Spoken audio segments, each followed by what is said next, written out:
தமிழ்நாட்டின் 234 சட்டமன்ற தொகுதிகளுடைய கள நிலவரம், அந்த தொகுதி மக்களுடைய தேவைகள், எதிர்பார்ப்புகள்னு திங்கள் முதல் வெள்ளி வரை ஒவ்வொரு நாளும் இன்றைய தினத்துல உங்கள் தொகுதி உங்கள் பிரதிநிதியில பார்த்துட்டு இருக்கோம். அதனுடைய தொகுப்பை தான் இப்ப நம்ம பார்க்க போறோம். உங்கள் தொகுதி உங்கள் பிரதிநிதியில முதல்ல வரக்கூடிய தொகுதி பல்லடம் தொகுதி.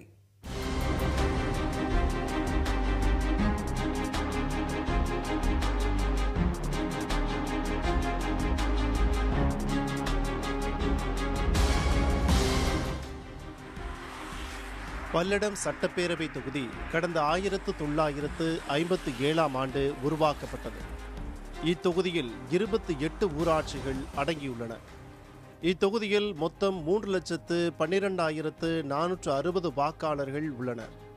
இவர்களில் ஆண் வாக்காளர்கள் 1,59,147 பேரும், பெண் வாக்காளர்கள் 1,53,297 பேரும் உள்ளனர். மூன்றாம் பாலினத்தவர் 16 பேர் உள்ளனர்.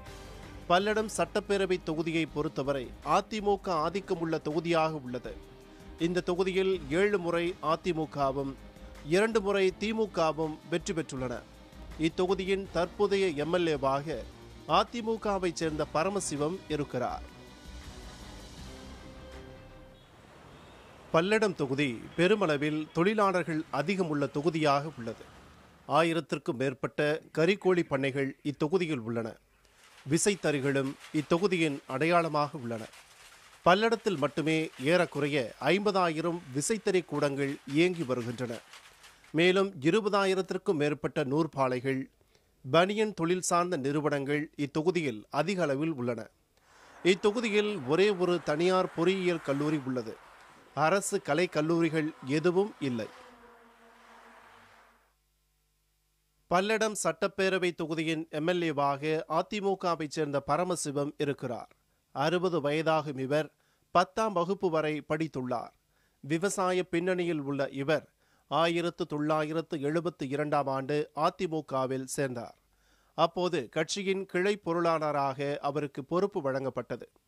தற்போது அதிமுகவின் பல்லடம் ஒன்றிய செயலாளர் பொறுப்பில் இருக்கிறார். பல்லடத்திலே நீண்ட நாள் கோரிக்கையாக கலைக்கல்லூரி அல்லது தொழில்நுட்ப கல்லூரி மாணவர்களுடைய இயக்கங்கள் கனவாக போய்கொண்டிருக்கிறது.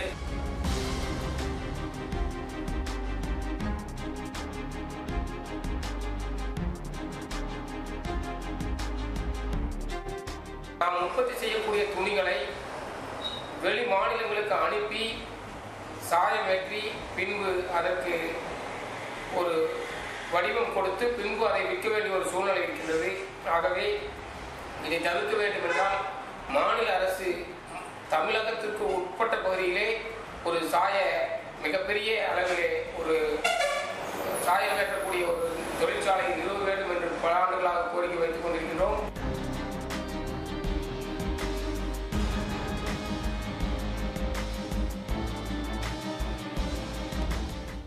அடுத்ததாக நம்ம பார்க்க போற தொகுதி திருமங்கலம் தொகுதி. அஇஅதிமுகவின் முத்துராமலிங்கம் தான் இந்த தொகுதியினுடைய எம்எல்ஏ. இந்த தொகுதியை பற்றிய ஒரு விரிவான தொகுப்பை இப்ப பார்க்கலாம். சுதந்திரத்திற்கு பின்னர் நடைபெற்ற முதல் பொதுத் தேர்தலின் போதே திருமங்கலம் சட்டப்பேரவை தொகுதி உருவாக்கப்பட்டு விட்டது. இத்தொகுதியில் மொத்தம் 2,25,563 வாக்காளர்கள் உள்ளனர். ஆண் வாக்காளர்கள் 1,25,263 பேரும், பெண் வாக்காளர்கள் 1,30,296 பேரும் உள்ளனர். மூன்றாம் பாலினத்தவர் 4 பேர் உள்ளனர். மதுரை திருமங்கலம் சட்டப்பேரவை தொகுதியை பொறுத்தவரை 1952ஆம் ஆண்டு முதல் 1984ஆம் ஆண்டு வரையிலான காலகட்டத்தில் 5 முறை வெற்றி பெற்று காங்கிரஸ் கட்சியே ஆதிக்கம் செலுத்தியது.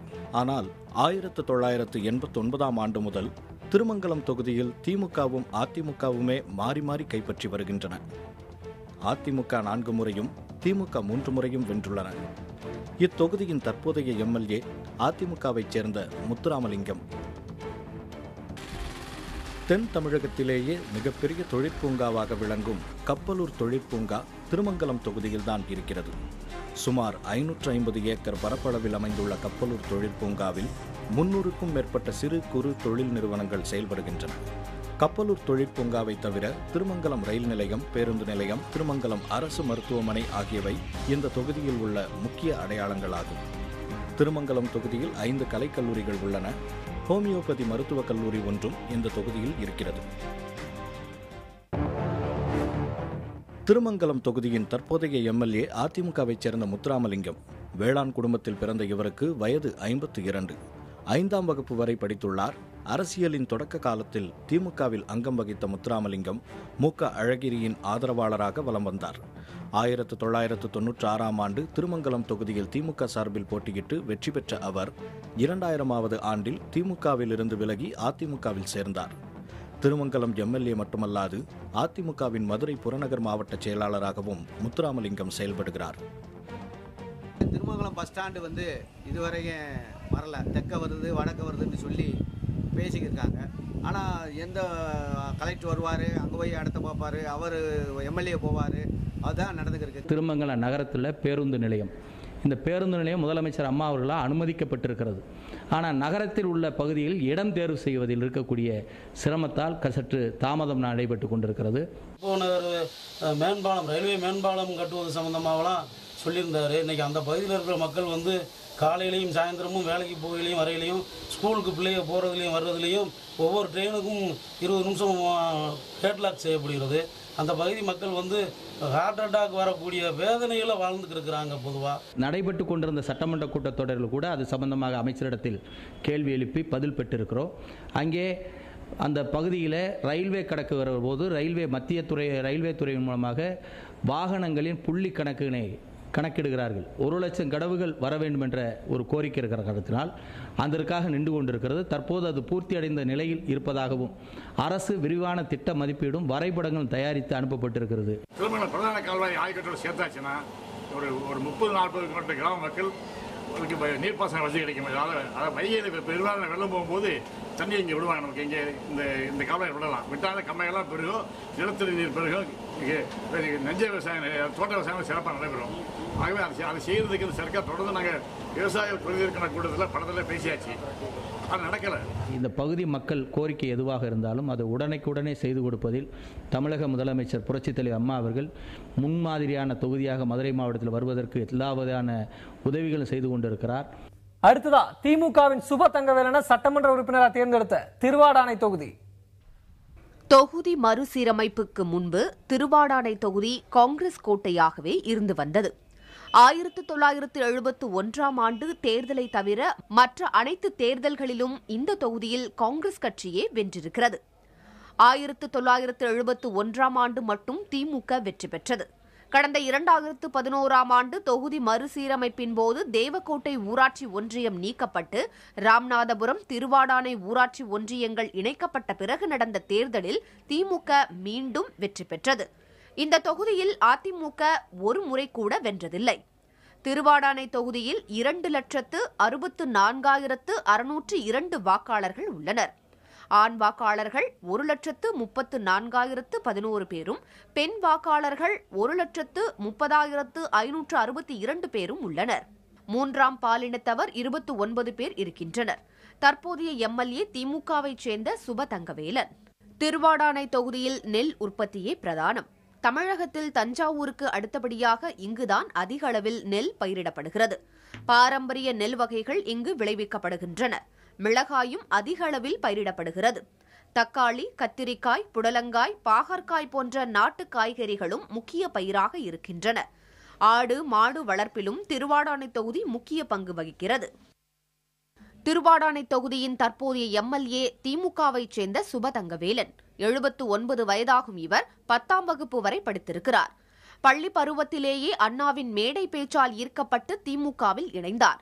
1996 மற்றும் 2006ஆம் ஆண்டுகளில் கடலாடி தொகுதி எம்எல்ஏவாக இருந்த இவர் 2006ஆம் ஆண்டு திமுக அரசில் வீட்டு வசதி மற்றும் குடிசை மாற்று வாரிய அமைச்சராக பதவி வகித்தார். 50 ஆண்டுகளாக காங்கிரசின் கோட்டையாக இருந்த திருவாடானை தொகுதியில் கடந்த 2011ஆம் ஆண்டு திமுக சார்பில் போட்டியிட்டு வெற்றி பெற்றார் சுப தங்கவேலன். அவருடைய தேர்தல் வாக்குறுதிகளை நாங்கள் ரொம்ப நிறைய நம்பினோம். ஆனால் இதுவரைக்கும் கடந்த 4 வருஷம் அந்த தொகுதி பக்கமே அவர் வந்ததே கிடையாது. குடிநீர் பிரச்சனை இருக்குது, சாலைகளுடைய பிரச்சனைகள் இருக்குது, நிழற்குடைகள் பிரச்சனைகள் இருக்குது, எவ்வளவோ பிரச்சனைகள் இருக்குது. ஆனால் எந்த பிரச்சனையும் பற்றி அவர் மக்கள்கிட்ட கலந்து ஆலோசித்து எதையும் செஞ்சது கிடையாது. கல்வி வசதி, மருத்துவ வசதி, சாலை வசதி, பேருந்து வசதி, குடிதண்ணீர் ஏற்கனவே என்னுடைய காலத்திலே தான் தலைவர் கலைஞர் இடத்தில் தளபதியிடத்தில் விடுத்துச் சொன்ன பேரில் காவேரியிலிருந்து அந்த மாவட்டத்திற்கு குடிநீர் கொண்டு வந்தோம். இன்னும் விடுபட்டு போன கிராமங்கள் அல்லது உயர்ந்த பகுதியில் இருக்கிற காரணத்தினால் தண்ணீர் மேட்டுப்பகுதியில் ஏறாமல் இருந்தால் அதற்கெல்லாம் தனிமையாக ஆய்வு செய்து தொட்டியில் கட்டி நீரேற்றி தரப்படும் என்றெல்லாம் சொன்னோம். ஆனால் எதிர்க்கட்சியாக போய்விட்ட காரணத்தினால் நம்முடைய கோரிக்கைகள் பல செவிடன் காதில் ஊதிய சங்கை போல மாறிவிட்டது. இதுக்கு முன்னால் அறிவித்த அந்த வேலிக்கருவை அதை எங்கேயுமே அகற்றல. குறிப்பாக திருவாடானை சட்டமன்ற தொகுதியில் எங்கு பார்த்தாலும் திருவாடானை தாலுகா, ராமநாதபுரம் தாலுகாவில் எங்கு பார்த்தாலும் ஒரே வேலிக்கருவைகளாக இருக்குது. எல்லா வேலிக்கருவையினால் விவசாயிகள் ரொம்ப பாதிக்கப்படுறாங்க. இந்த காட்டுக்கருள் பாதாளம் வரைக்கும் வேறு போய் பிற தாவரங்களும் அழித்து காற்றில் உள்ள அந்த சுற்றுச்சூழலை பாதித்து காற்றில் உள்ள ஈரப்பதத்தை விழுங்கி மழையே பெய்யாமல் செய்து கொடுக்கிறோம். எனவே காட்டுக்கருளை சுத்தமாக ஒழிக்க வேண்டும். புறம்போக்கு நக்கில் இருக்கக்கூடிய காட்டுக்கருளை அரசாங்கம் அளித்து நிலமற்ற விவசாயிகளுக்கு கொடுக்க வேண்டும். அடுத்ததா மன்னார்குடி தொகுதி திமுகவின் டிஆர்பி ராஜா இந்த தொகுதியினுடைய எம்எல்ஏ. இந்த தொகுதியை பத்தி விளக்கமா பார்க்கலாம். சுதந்திரத்திற்கு பின்னர் நடைபெற்ற முதல் பொதுத் தேர்தலின் போதே மன்னார்குடி தொகுதி உருவாக்கப்பட்டுவிட்டது. மன்னார்குடி நகராட்சி, நீடாமங்கலம் பேரூராட்சி ஆகியன இத்தொகுதியின் கீழ் வருகின்றன. மன்னார்குடி, நீடாமங்கலம் ஆகிய ஒன்றியங்களும் கோட்டூர் ஒன்றியத்தின் ஒரு பகுதியும் இதில் அடக்கம். மொத்த வாக்காளர்கள் 2,35,632 பேர். ஆண் வாக்காளர்கள் 1,17,145 பேரும், பெண் வாக்காளர்கள் 1,18,487 பேரும் உள்ளனர். மன்னார்குடி சட்டப்பேரவை தொகுதியை பொறுத்தவரை அதிகபட்சமாக இந்திய கம்யூனிஸ்ட் கட்சி இதுவரை 5 முறை வெற்றி பெற்றுள்ளது. சுதந்திரத்திற்கு பின்னர் நடைபெற்ற தேர்தலில் ஒன்றுபட்ட கம்யூனிஸ்ட் கட்சி இங்கு வென்றது. திமுக, காங்கிரஸ் ஆகிய கட்சிகள் தலா 3 முறையும், அதிமுக 2 முறையும் இங்கு வென்றுள்ளன.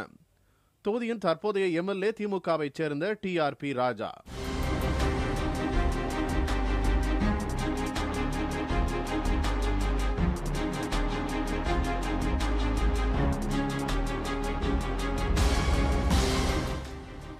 மன்னார்குடி தொகுதியில் விவசாயமே பிரதானமான தொழில். முப்போகம் நெல் விளைந்த பகுதி இது. ராஜகோபால சுவாமி கோயில், வடுவூர் ஏரி, வடுவூர் பறவைகள் சரணாலயம் போன்றவை மன்னார்குடியின் முக்கிய அடையாளங்கள். இந்த தொகுதியில் ஒரு அரசு கலைக்கல்லூரியும் திருவாரூர் மாவட்ட தலைமை மருத்துவமனையும் அமைந்துள்ளன. மன்னார்குடி தொகுதியின் தற்போதைய எம்எல்ஏ திமுகவைச் சேர்ந்த டிஆர்பி ராஜா.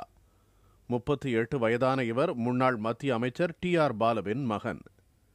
எம்பிஏ பட்டதாரியான டிஆர்பி ராஜா 2011ஆம் ஆண்டு நடைபெற்ற சட்டப்பேரவை தேர்தலில் சுமார் 4000 வாக்குகள் வித்தியாசத்தில் அதிமுக வேட்பாளரை வென்று எம்எல்ஏவானார். நீர்நிலைகளில் உள்ள ஆக்கிரமிப்புகளை எல்லாம் அகற்றணும். நீர்நிலைகளில் நீர் நிரம்பி இருக்கிற மாதிரி பார்த்துக்கணும்.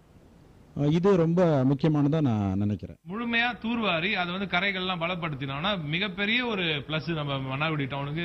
மழை காலத்து மழை நீர் தேங்காம இந்த கொசு தொல்லை எல்லாம் முழுமையா குறைகிற அளவுக்கு ஒரு நல்ல ஒரு திட்டம் அது கொண்டு வரணும்னு நினைச்சா அது எங்களுக்கு ஃபண்டு நாங்க 2 வாட்டி ஒதுக்கியும் அவங்க செய்யலன்றதுதான் மிக வருத்தமான ஒரு விஷயம். நிச்சயமா அடுத்து வர தலைவராட்சியில நிச்சயமா அது நடக்கும் அப்படின்றதுதான் எங்களோட நம்பிக்கை.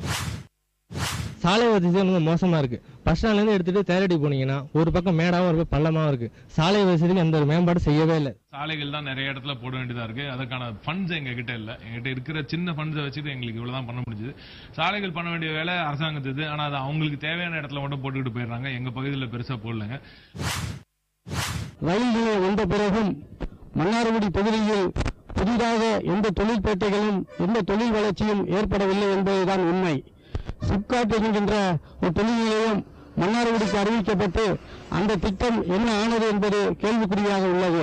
சட்டமன்றத்தில் ஒரு கேள்வி எழுப்பியிருந்தாங்க. இண்டஸ்ட்ரீஸ் மினிஸ்டர் கிட்ட ஒரு கேள்வி எழுப்பியிருந்தேன். இந்த மாதிரி எங்க பகுதியில் இங்க இந்த மூவநல்லூர் பக்கம்லாம் நல்ல இடம்லாம் இருக்குங்க.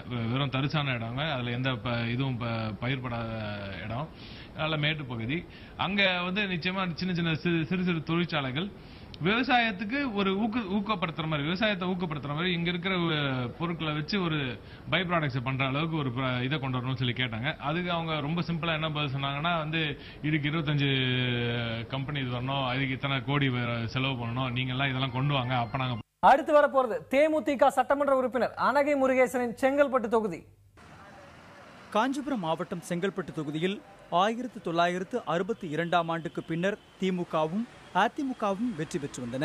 2001, 2006 ஆகிய தேர்தல்களில் பாட்டாளி மக்கள் கட்சிக்கு வெற்றி கிடைத்தது. கடந்த சட்டப்பேரவை தேர்தலில் தேமுதிகவைச் சேர்ந்த அனகை முருகேசன் வென்று எம்எல்ஏ ஆனார். திமுக 5 முறையும் அதிமுக 4 முறையும் வெற்றி பெற்றுள்ளன. செங்கல்பட்டு தொகுதியில் மொத்த வாக்காளர்கள் 3,58,222 பேர். ஆண் வாக்காளர்கள் 1,78,445 பேரும், பெண் வாக்காளர்கள் 1,79,740 பேரும் இருக்கின்றனர். 3ஆம் பாலினத்தவர் 37 பேர் உள்ளனர்.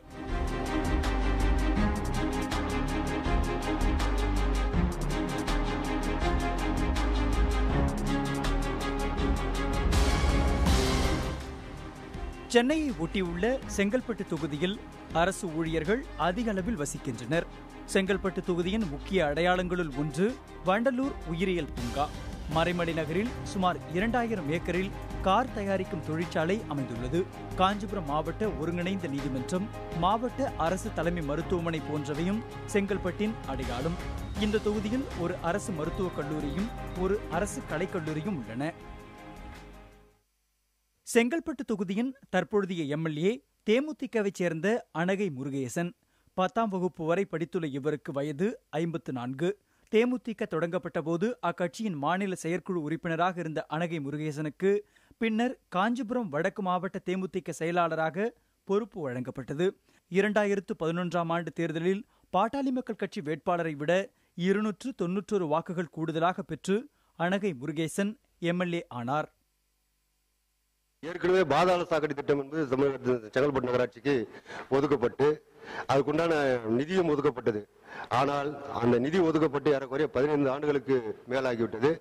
அந்த நிதியை செலவு செய்ய முடியாமல் அந்த நிதியம் திருப்பி சென்று விட்ட ஒரு கொடுமையான நிகழ்ச்சி என்பது செங்கல்பட்டில் நடந்து கொண்டிருக்கிறது. தொடர்ந்து முயற்சி பண்ணி கூடிய சீக்கிரத்தில் அது உடனடியாக வருவதற்கான வேலைகளை நாங்கள் செஞ்சுருக்கிறோம். உடனடியாக பாதாள சாக்கடை திட்டம் நிச்சயமாக இந்த 5 மாதத்துக்குள்ள நிச்சயமாக வர்றதுக்கு வாய்ப்பு இருக்கிறது. அது கண்டிப்பாக வரும். 4 ஆண்டு காலத்தில் மக்கள் பிரதிநிதிகளால் தேர்ந்தெடுக்கப்பட்ட எம்பி, எம்எல்ஏ, கவுன்சிலர்லாம் இருந்தோம். MP fund, MLA fund, general fund, grant fund இவ்வளோ நிதியெல்லாம் ஒதுக்கியும் செங்கல்பட்டு நகரவரில் எடுத்துகிற மற்ற தமிழ்நாடுகளில் எடுக்க போனோம்னா நிறைய குறைபாடுகள், மக்களுடைய தேவைகள், அத்தியாவசிய தேவைகள், அதுக்கப்புறம் வாழ்வாதாரம்லாம் ரொம்ப நசுக்கப்பட்டு ஒடுக்கப்பட்டு புறக்கணிக்கப்பட்டிருக்குது. எல்லா வசதியும் என்னோட நிதியிலிருந்து யார் எந்த பாகுபாடு இல்லாமல் எல்லாத்துக்குமே நிதி ஒதுக்கப்பட்டு இன்றைக்கி வேலை நடந்துக்கிட்டு இருக்குது. இன்றைக்கி சில இடங்களில் கட்டி மக்கள் பயன்பாட்டில் இன்றைக்கி இருக்குது.